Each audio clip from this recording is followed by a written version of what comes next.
الحمد لله الحمد لله وكفى وسلام على عباده الذين اصطفى أما بعد فأعوذ بالله من الشيطان الرجيم بسم الله الرحمن الرحيم لن ينال الله لحومها ولا دماؤها ولكن يناله التقوى منكم كذلك سخرها لكم لتكبروا الله على ما هداكم وبشر المحسنين أما بعد فقال النبي صلى الله عليه وسلم بلغوا عني ولو آية رواه البخاری۔ عزیز سامعین کرام، آج کا موضوع ہے وہ ہے حلال رزق یا رزق کے حلال اور قبولیت عمل کا آپس میں باہمی تعلق۔ رزق حلال اور اعمال صالح کا آپس میں کیا باہمی تعلق ہے، اس حوالے سے قرآن مجید کی روشنی میں آج کا ہمارا موضوع ہے۔ قرآن مجید کے اندر رزق حلال کے بے شمار احکامات اللہ جل شانہ نے بیان فرمائے ہیں، اور اس کا ایک خاص جو ہے اسلوب ہے۔ اللہ جل شانہ نے اپنے پیغمبروں کو حکم دیا، فرمایا یا ایھا الرسل، ایک رسول نہیں، رسول کی جمع ہے رسل۔ ہر زمانے کے ہر رسول کو اللہ جل شانہ نے یہ حکم دیا۔ کیا حکم دیا؟ فرمایا کلو، کھاؤ، کیونکہ انسان کے ساتھ پیٹ ہے، کوئی انسان کھانے پینے کے بغیر رہ نہیں سکتا۔ بھئی یہ تو انسان کی بنیادی غذا ضرورت ہے نا، مخلوق محتاج ہوتی ہے۔ تو فرمایا کلو، سب رسولوں کو، جناب آدم علیہ السلام سے لے کر نبی کریم صلی اللہ علیہ وسلم تک سب رسولوں کو اللہ نے حکم دیا کلو، تم کھاؤ۔ کیا کھاؤ؟ من الطیبات، حلال نہیں، طیب نہیں، الطیبات کہ خالص طیب مال، جس کے اندر حرام کا ذرا بھی شبہ امکان نہ ہو۔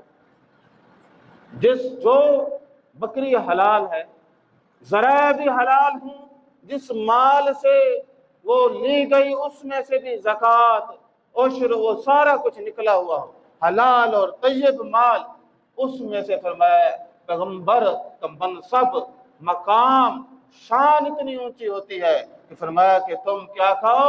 یا ایھا الرسل، اے سارے رسولو، کھاؤ من الطیبات، خالص اور طیب۔ طیب کے آگے جا کے میں تشریح کرتا ہوں کہ اس کا باقی آیات کے ساتھ جو موازنہ ہوگا پھر زیادہ بات سمجھ آئے گی۔ جہاں اللہ جل شانہ نے پیغمبروں کو حکم دیا کہ کیا کہنا ہے آپ نے، کلو من الطیبات، فرمایا پہلے آپ طیب کھاؤ، حلال کے بعد طیب کا درجہ ہے۔ حلال اور طیب، پاک و پاکیزہ رزق کھاؤ۔ پھر فرمایا جب یہ کھاؤ گے وَعَمَلُوا صَالِحًا، پھر نیک اعمال کرے۔ صالح اعمال کی قبولیت کا معیار رزق حلال ہے۔ حلال رزق نہ ہو قبولیت ہو ہی نہیں سکتی۔ چوری کے مال سے سخاوت و فیاضی کی کیا حیثیت ہے؟ رزق حرام سے کوئی عبادت جو ہے اس کو مقام تک پہنچاتی ہرگز نہیں ہے۔ تو اللہ جل شانہ نے اپنے رسولوں کو حکم دیا، جب رسولوں کو حکم دیا کہ آپ نے خالص طیب کھانا ہے، اور اس کے بعد جب یہ طیب کھائے پھر عمل صالح کرے، جسم پاک، رزق پاک، لباس پاک، پھر آپ وَعَمَلُوا صَالِحًا، پھر آپ عمل صالح کریں۔ انی بما تعملون علیم، فرمایا کہ تم جتنے پیغمبر جو عمل آپ کرتے ہیں، سارے عمل ہم بخوبی اس کا علم رکھتے ہیں۔ عزیز سامعین کرام، ایک قانون یہ بتایا گیا، اگر پیٹ میں لقمہ حرام چلا جائے تو غذا، اس غذا کی طاقت سے نیکی کو امید رکھنا ایسے ہے جیسے ببول یا کیکر کے درخت سے گلاب کا پھول، کیکر کے اوپر گلاب کا پھول آتا ہے۔ آج ہماری قوم سارا کچھ جانتی ہے، جانتا ہوں طاعت و زہد، مگر طبیعت اس طرف نہیں آتی۔ وجہ کیا ہے؟ سب پتہ ہے، مسجد کا بھی پتہ ہے، نیکی کا بھی پتہ ہے، قرآن کا بھی پتہ ہے، ہر چیز کا پتہ ہے، طبیعت نہیں آتی. کیوں نہیں آتی؟ کیونکہ کیکر کے درخت پر، جھاڑیوں پر گلاب نہیں ہوتا. اللہ جل شانہ نے مومنوں کو بھی حکم دیا، مومنوں کو اللہ جل شانہ نے حکم دیا. فرمایا جس طرح پیغمبروں کو حکم تھا اسی طرح اللہ جل شانہ مومنین کو بھی حکم دیا. یا ایھا الذین آمنو، اے صاحب ایمان لوگو. اب ایمان والے لوگ، ہر بندہ اپنے آپ کو ایمان والا سمجھتا ہے. فرمایا کہ کلو، اب ہر کسی کا پیٹ ہے، ضروریات ہیں، احتیاجات ہیں. فرمایا کھاؤ من طیبات. کیا چیز کھائیں؟ رسولوں کو بھی حکم تھا لیکن وہاں معرفہ لگا کے خاص ترین طیبات. مومنوں کو کہا طیبات کھاؤ. فرمایا کہ ما رزقناکم، جو اللہ نے تمہیں رزق دیا ہے تو حلال کی نسبت اللہ تعالیٰ کی طرف ہے.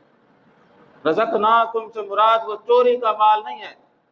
کوئی انسان فراڈ سے حاصل کرے اور پھر وہ کہے کہ میں نے نیکی پہ لگایا ہے. فرمایا نہیں، یہ اللہ کا حکم بھی نہیں ہے اور اسلام نے منع کیا ہے. یا ایھا الذین آمنوا انفقوا من طیبات ما کسبتم. تو اس بات میں منع فرما دیا گیا اللہ کی راہ میں صرف حلال طیب خرچ کرنا، حرام نہ خرچ کرنا. اللہ نے منع کیا. مسجد بن رہی ہے یا کوئی اور نیکی کا کام ہے، کسی کی مدد کرنی ہے، چلو جی حرام مال دیتے جاؤ. فرمایا نہیں نہیں مومنو، انفقوا من طیبات، اپنے حلال ترین مال میں سے خرچ کرو. ما کسبتم، جو کماتے ہو تم. یہاں فرمایا ما رزقناکم واشکروا للہ، اور اللہ تعالیٰ کا شکر ادا کرو. عزیز سامعین کرام، اسی طرح اللہ جل شانہ نے بیان فرمایا جہاں نبیوں کو حکم تھا وہاں مومنوں کو حکم ہے، وہاں اللہ تعالیٰ نے عام انسانوں کو بھی حکم دیا. حالانکہ قرآن مجید کے اندر 21-22 مقامات ایسے ہیں جہاں انسان کو ڈائریکٹ خطاب دیا گیا، یا ایھا الناس. کم جگہ ہیں وہاں پہ تفکر، تدبر، سوچ بچار، ان چیزوں کی دعوت دی گئی.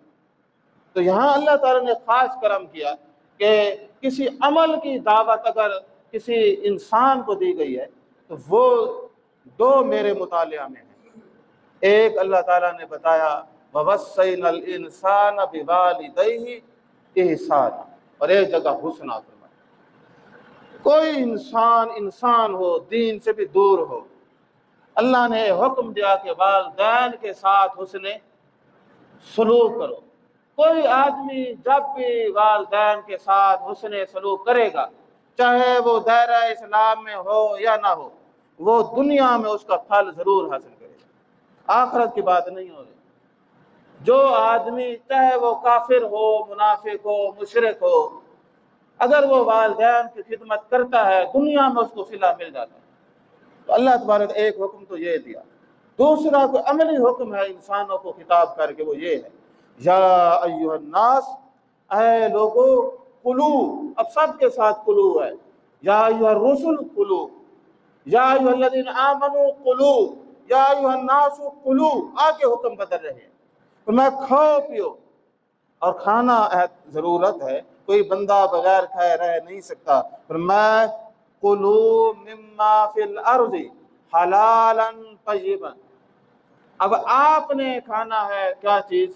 فی الارض، زمین پر. یہ اشارہ کئی چیزوں کا جو ہے بتاتا ہے. ایک تو یہ بتاتا ہے تمہارا سارا رزق زمین میں ہے. انسانیت کا رزق کیا ہے؟ زمین میں ہے. مریخ پر سبزی نہیں ہونی کہ جا کے کھا کے لے آؤ تم. فرمایا کہ یہ کہاں پہ ہوگی؟ فی الارض، زمین پر. اور اس کو یہ بتایا گیا فی الارض حلالا طیبا. مومنوں کو حلال کا لفظ نہیں کہا، ڈائریکٹ طیب کہا. اور پیغمبروں سے اس سے بڑھ کر کہا من الطیبات.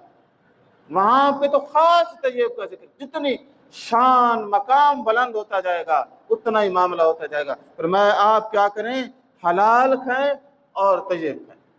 تو بھائی جب کوئی آدمی رزق حلال کھاتا ہے، کوئی قوم کھاتی ہے، اس کے جسم پر ہر اچھا اثر ہوتا ہے.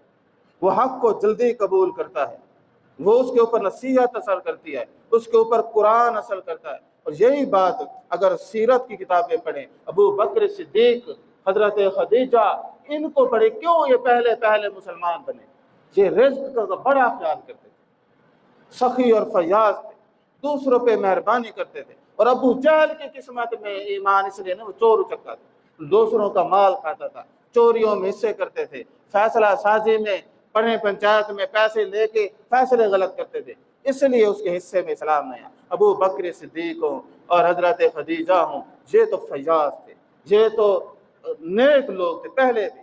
حضرت خدیجہ ایک گھر میں گئی اور وہ ان کی فیاضی اور ان کی ایک انسانیت سے ہمدردی کا یہ پہلو، وہاں ایک عورت، غلام عورت کام کرتی تھی، تو رشتہ داروں کا گھر تھا، تو گئے تھے، وہ نا گھر سے ایک بسکٹ لے کر گئی یا ٹکڑا کہہ لے، تو وہ لے کر گئی، اس کو پتہ تھا اس کا ایک چھوٹا سا بچہ ہے، اور اس نے جا کے اس عورت جو غلام تھی اس کو کہا کہ میں تیرے بیٹے کے لیے بھی لائی ہوں، تو اس نے وہ چھوٹا سا بسکٹ کا ٹکڑا دیا اور وہ جو ہے اس عورت کو دیا جو غلام تھی۔ غلاموں کو تو تنخواہ نہیں ملتی تھی، تو لوگ غلاموں کو تو دے کے راضی نہیں تھے، ان میں اتنی ہمدردی تھی، ان کو پتہ تھا اس کا معصوم بچہ ہے تو میں اس کے لیے بھی لے کر جاؤں۔ اور وہ معصوم بچہ حضرت بلال حبشی تھے، انہوں نے بتایا میں نے زندگی میں پہلی دفعہ کوئی بسکٹ کھایا یا ٹکڑا کھایا نا، یہی حضرت خدیجہ نے دیا تھا، میں چھوٹا سا بچہ تھا۔ کہنے کا مطلب یہ ہے کہ جو آدمی اس درجے کا ہو، حلالن طیبا، حلال کھاؤ اور طیب کھاؤ۔ جتنے مسلمان بیٹھے ہیں، کسی کو کہے کہ کتے کا گوشت کھائے تو کوئی کھائے گا؟ نہیں کھائے گا، وہ کہے گا نہیں۔ مسلمانوں کی ایک آئیڈیالوجی ہے، یہ ایک فہم ہوتا ہے انسانوں کا، یہ نا شراب شروع پی لیتے ہیں، خنزیر نہیں کھاتے، بھئی یہ ان کا طریق ہے۔ ایک آدمی نے سنایا، کہتا ہے لندن میں ہم تھے تو وہ وہاں پہ عیاشیاں ہوتی ہیں اور لبرل لوگ تھے سارے، بھئی نماز شماز کوئی نہیں، تو دعوت کی کسی نے، تو اس نے شراب بھی رکھی اور خنزیر بھی تھا، ٹھیک ہے، تو مسلمانوں نے شراب شروع تو پی لی، کسی ایک نے بھی خنزیر نہیں کھایا، انہوں نے کہا یہ نہیں کھانا، جو مرضی یہ ہم پی لیں گے، یہ نہیں کھاتے کیونکہ یہ حرام ہے، شراب حرام ہے، حلال ہے، وہ بھی تو حرام تھی۔ تو ہمارے ایک اپنے اس طرح ہمارے پاکستانی مسلمان دوست جب غیر ملک جاتے ہیں تو چاہے وہ کبھی نماز پڑھے نہ پڑھے، مسئلے مسائل کا پتہ نہ ہو، لیکن وہ ہوٹل حلال کا ڈھونڈتا ہے، وہ یہ نہیں کرتا کہ حرام پہ کھا لے۔ تو میرا ایک دوست سے ایک دفعہ سے بات ہوئی، وہ نماز بھی نہیں پڑھتا لیکن غیر ملک گیا، تو میں نے اس کو کہا کھاتا پیتا کیا تھا؟ کہتا یار سچ بتاؤں تو میں تو زیادہ جوس پیتا تھا۔ تو میں نے کہا ادھر کھانے نہیں ہوتے؟ کہتے کھانے ہوتے ہیں، تو ہوٹل حرام لوگوں کے لیے۔ تو میں نے کہا چلو سبزی کھا لیا کرتا، اور سبزی بھی تو ہوتی ہوگی۔ کہتے یار وہ چمچہ ایک جیسا ہوتا تھا، وہ ایک چمچے سے، تو میرا دل نہیں کہ میں جوس پیتا تھا۔ یا ایک اور آدمی میں جانتا ہوں، وہ 10-10 کلومیٹر جا کے ناشتہ کر کے آتا پیدل، میں حلال کھاؤں گا۔ تو یہ بڑی اچھی باتیں ہیں، پازیٹیو باتیں ہیں۔ جس طرح ہم یہ نہیں چاہتے کہ ایک چمچ جو خنزیر کو لگے وہ ہمارے حلال کھانے میں پڑے تو ہم نہیں کھاتے، اسی طرح جو حلال چیز، بکری حلال تو ذرائع بھی حلال ہو، ذرائع بھی کیا ہوں؟ حلال ہوں۔ اب یا ایھا الذین، یا ایھا الناس کو فرمایا تم کیا کہا؟ کلوا مما فی الارض حلالا طیبا۔ ایمان والوں کو فرمایا یا ایھا الذین آمنوا کلوا من طیبات، اور رسولوں کو کیا فرمایا؟ یا ایھا الرسل کلوا من الطیبات۔ سب سے خالص ترین رزق کون کھاتے ہیں؟ پیغمبر کھاتے ہیں۔ اس لیے جو ہے یہ مبلغ کے لیے بھی ضروری ہے کہ رزق حلال۔ شاہ صاحب رحمۃ اللہ علیہ فرماتے تھے کہ ہم نے جو توحید کا یہ اتنا بڑا کام کیا، ہم کوئی زیادہ بڑا ذہن نہ رکھتے تھے، باقی بھی لوگ ذہانت و فطانت میں اعلیٰ ہیں، لیکن میرے اندر ایک خاص خوبی تھی جو باقیوں میں نے نہیں دیکھی، اور وہ خوبی یہ تھی کہ میں نے آج تک اپنے منہ میں ایک مشتبہ جملہ یہ نہیں ڈالا، لقمہ نہیں ڈالا، یعنی رزق حرام کا ایک لقمہ منہ میں جانے نہیں دیا، اور منہ سے ایک ناگوار جملہ باہر آنے نہیں دیا۔ اللہ تعالیٰ کو یہ ادا قبول ہوئی، یہ تصوف کہ وہ خود امام تھے اور انہوں نے کس طرح پھر اس کے پرچے اڑائے اور قرآن کے فلسفے کو کس طرح اجاگر کیا، تو ان کا اپنا ہی ایک مقام ہے۔ تو کہنے کا مطلب یہ ہے کہ رزق حلال بڑی برکت ہے۔ یہ مومنوں کو فرمایا آپ طیب کھاؤ، پیغمبر الطیبات، اور حلالا طیبا، عام آدمی کیا کھائے گا؟ حلال اور طیب۔ تو رزق حلال اور عمل صالح کا قریبی تعلق ہے۔ یا ایھا الرسل کلوا من الطیبات واعملوا صالحا، پہلے حلال کھاؤ پھر عمل صالح کرو۔ تو یعنی معلوم ہوا رزق حلال کے ساتھ بڑا گہرا تعلق ہے۔ جناب ابو حنیفہ رحمۃ اللہ علیہ فرماتے ہیں کہ اگر کوئی آدمی حرام رزق ہو اور اسے پتہ ہو کہ یہ رزق حرام ہے، وہ حرام رزق کے اوپر بسم اللہ پڑھ کر کھائے فقط کفر، یعنی اگر وہ چوری کی بکری کے اوپر تکبیر پڑھے بسم اللہ اللہ اکبر اور وہ چور ہو تو اس نے کیا کیا؟ فقط کفر، اس نے کفر کیا۔ مطلب یہ ہے کہ اب ایک بندہ چوری کی چیز پر بھی اللہ برکت ڈالے، بسم اللہ کا کیا معنی ہے؟ کہا پر نعوذ باللہ کہ اللہ تعالیٰ اب حرام میں بھی برکت ڈالے، تو فرمایا نہیں، یہ نہیں کہنا بسم اللہ۔ تو جب آپ کو پتہ ہے حرام تو بسم اللہ پڑھ کر کیا کھانا ہے؟ ہمارے ہے نا، تو ایک سچی کا واقعہ ہمارے دوست سناتے ہیں، تو اس نے اپنے ابا جی کو کہا کہ ابا جی وہ سگریٹ پیتے تھے، حقہ بھی پیتے، کہتے تھے بسم اللہ پڑھ کے پیو، تو وہ آگے سے اسے ڈانٹا اور کہتا ہے بھائی نام مراد ہے بھائی وہ کہتے بسم اللہ پڑھی تھی۔ تو اس نے کہا جب بسم اللہ نہیں پڑھنی تو پینا پھر کیا؟ جس کام پہ یا جس خوراک پہ بسم اللہ نہیں پڑھنی تو اس کو کھانا کیا ہے؟ تو کہنے کا مطلب یہ ہے کہ بسم اللہ تو حلال اور طیب پہ ہوگی نا۔ اب سگریٹ کو نعوذ باللہ شراب کو پی کے بسم اللہ تھوڑی پڑھیں گے، تو توہین ہے، اللہ تعالیٰ کی کلمات کی بھی توہین ہے۔ تو اس بارے میں رزق حلال اور اعمال صالح کا ایک گہرا تعلق ہے۔ ہمارے ہاں کاروبار الگ ہے جی، عبادات الگ ہے۔ یہاں پہ حفاظ کی تعداد اور ہر طرح میں لوگوں میں ایک اچھا لوگ پائے جاتے، حاجی دیکھیں بے شمار ہوں گے اور ہر کام میں، لیکن کردار میں دیکھیں کہ ناقص لوگ۔ وجہ کیا ہے؟ وہ سورس، وہ رزق، وہ چیزیں نہیں ہیں۔ ظاہری طور پر تو ہم ماشاءاللہ بڑے اعلیٰ ہیں، لیکن باطنی طور پر وہ چیزیں، وہ روح نہیں۔ اس لیے ضروری ہے، نبی کریم صلی اللہ علیہ وسلم کی یہ حدیث ہمیں چونکا دیتی ہے، اور یہ ایسی بات ہے، فرمایا یطیل السفر اشعث اغبر یمد یدیہ الی السماء۔ ایک آدمی کا واقعہ آپ صلی اللہ علیہ وسلم نے فرمایا کہ وہ لمبا سفر کرتا ہے اور گرد و غبار ہے سر کے اوپر، اور اللہ تعالیٰ کی بارگاہ میں وہ جو ہے آسمان کی طرف دیکھ کر اللہ تعالیٰ کو پکارتا ہے، یا ربی یا ربی۔ یہ رب کی صفت ایسی صفت ہے کہ قرآن مجید کو آپ پڑھیں نا، جس جگہ جس رسول نے اللہ کو پکارا ہے تو دو الفاظ آتے ہیں جو سب سے زیادہ 95% وہ رب ہے۔ جناب آدم علیہ السلام بھی کہتے ہیں ربنا ظلمنا، نوح علیہ السلام بھی کہتے ہیں، ابراہیم علیہ السلام بھی کہتے ہیں، یونس علیہ السلام بھی کہتے ہیں۔ کوئی کہتا ہے کس طرح سے؟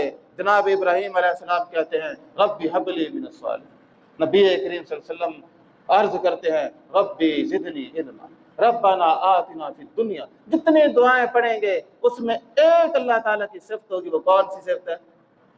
قرآن مجید کی ساری صفات کو جمع کریں، اسم الجلالہ اللہ تعالیٰ کا نام وہ آیا 2697 بار، اور یہ قرآن مجید کی 43% آیات بنتی ہیں۔ اس کے بعد جو صفاتی نام آیا ہے سب سے زیادہ وہ لفظ رب ہے، 978 بار ہر جگہ، کیونکہ یہ صفت ربوبیت اتنی شاندار ہے، کوئی کافر ہوگا، کوئی جتنا بھی ہو، اس کے اوپر اللہ تعالیٰ کی ربوبیت لازمی ہوتی ہے۔ بھئی آدمی کی وجود اس کی ربوبیت کا گواہ ہے، اگر وہ اس کی پروردگاری نہ کرتا تو یہ بقا ہوتی؟ ہر وجود اس کی ربوبیت کے ساتھ ہے۔ تو فرمایا کہ یا ربی یا ربی۔ قرآن مجید میں کسی بھی دعا کے ساتھ یا کا لفظ بھی نہیں آیا، یہ اسلوب جو ہے اور طرح کا اسلوب ہے، یہ خارج از قرآن تو آیا ہے، لیکن قرآن مجید میں کسی پیغمبر نے یہ نہیں کہا الا ایک وعدہ، ایک جگہ آیا، اور وہ خود پیغمبر صلی اللہ علیہ وسلم نے فرمایا یا ربی ان قوم اتخذوا هذا القرآن مہجورا۔ یہ ایک فاصلے کو کرنے کے لیے، چونکہ یہ اسلوب بلاغی ہے تو موضوع اور طرف چلا جائے گا۔ تو عزیز سامعین کرام، اب ایک آدمی اللہ کو پکارتا ہے، کیا کہتا ہے؟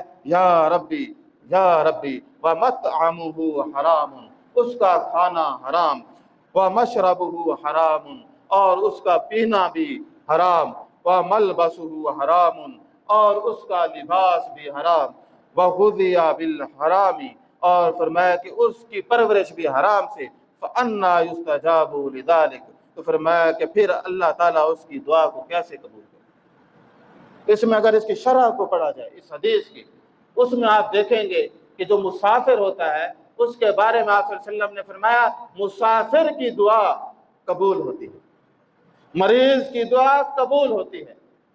تو فرمایا کہ اب وہ آدمی باقی تمام خانہ کعبہ کا غلاف پکڑ کر کھڑا ہے، مسافر بھی ہے، مجبور بھی ہے، خلوص بھی ہے، لیکن کیا ہے، اس کے پاس ایک اتنا بڑا عیب ہے جو ساری نیکی پہ پانی پھیر دیتا ہے۔ وہ کیا ہے؟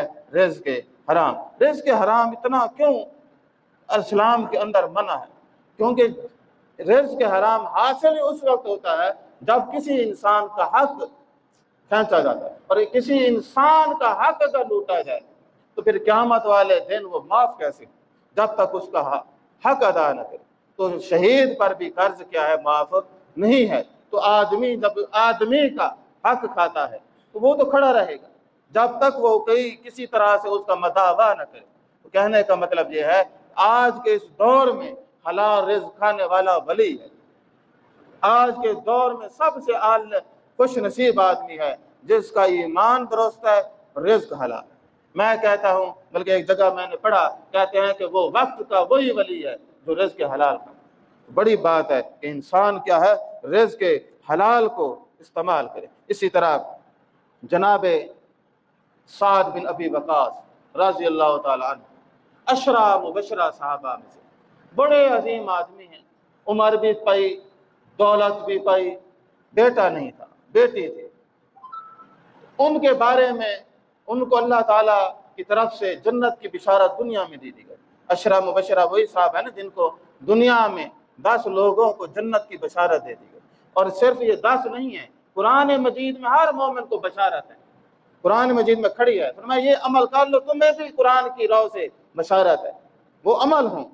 تو اللہ تعالیٰ نے وہ بشارتیں دی ہیں۔ تو خیر، وہ ان کی بڑی خوبیاں تھیں، فاتح ایران ہیں، اور یہ بھی بڑی سعادت ہے کہ اللہ تعالیٰ نے ان کے ہاتھ سے، حالانکہ وہ بیمار تھے، ان کے ہاتھ سے فارس فتح ہوا۔ ان کی ایک خوبی یہ بھی تھی، وہ مستجاب الدعوات تھے، یعنی وہ جو دعا کرتے اللہ تعالیٰ قبول کرتے۔ نبی کریم صلی اللہ علیہ وسلم کے پاس بیٹھے تھے، انہوں نے یہ عرض کی کہ اے اللہ کے رسول، مجھے آپ ایسا نسخہ بتائیے کہ میری ہر دعا قبول ہو۔ تو آپ صلی اللہ علیہ وسلم نے وہ نسخہ بتایا، اور وہ نسخہ آج ہمارے ہاں کتابوں میں موجود ہے۔ آپ نے فرمایا یا سعد، اے سعد، اطب مطعمک تکن مستجاب الدعاء۔ ایک جملہ، ایک سانس کا جملہ، فرمایا کہ اے سعد، اپنی خوراک اور رزق کو پاک رکھ، اپنی خوراک اور رزق کو پاک رکھ، اور تو وہ ہو جائے گا تیری ہر دعا قبول۔ ایک نسخے میں چھوٹا سا نسخہ بتایا کہ اپنے آپ کو کس سے پاک رکھے۔ دیکھیں، رزق حرام یہ سب سے بڑا جرم ہے حقوق العباد میں۔ قتل اس سے بھی بڑا کہہ لیں کہ قتل، اور یہ بڑے جرم ہیں۔ اور ادھر کفر اور شرک، حقوق اللہ میں کفر اور شرک یہ بڑے گناہ ہیں، اور ادھر یہ بڑے گناہ ہیں۔ تو عزیز سامعین کرام، کسی بھی عمل کی قبولیت کا معیار جہاں ایمان ہے، وہاں قرآن یہ بتاتا ہے رزق حلال۔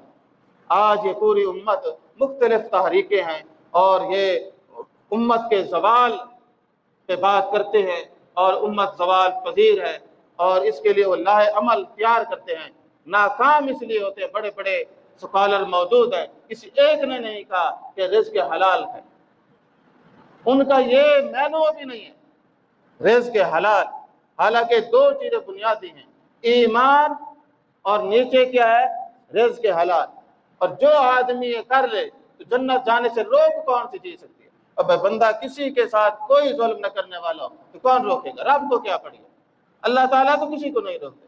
اللہ تعالیٰ نے واضح فرمایا کہ اگر تم شرک کی گستاخی نہ کرو اور اعمال صالح کرو، ہمیں کیا پڑی ہے کہ ہم تمہیں سزا دیں؟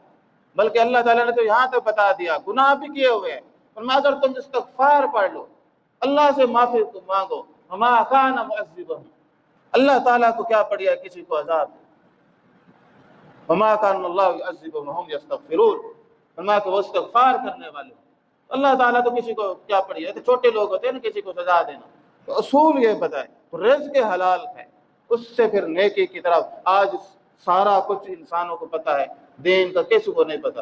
آج جمعہ ہے، اور اسی طرح عبادت ہے، سعادت ہے، سب کو پتہ ہے۔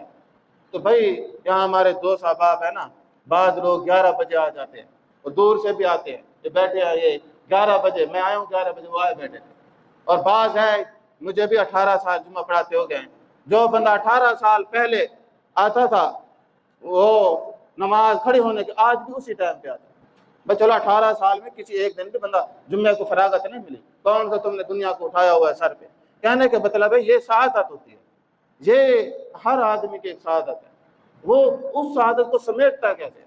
جس کا جو عادت ہو وہ وہی کرتا ہے، اور وہ لاکھ پھر بھی کوئی اثر نہیں پڑتا۔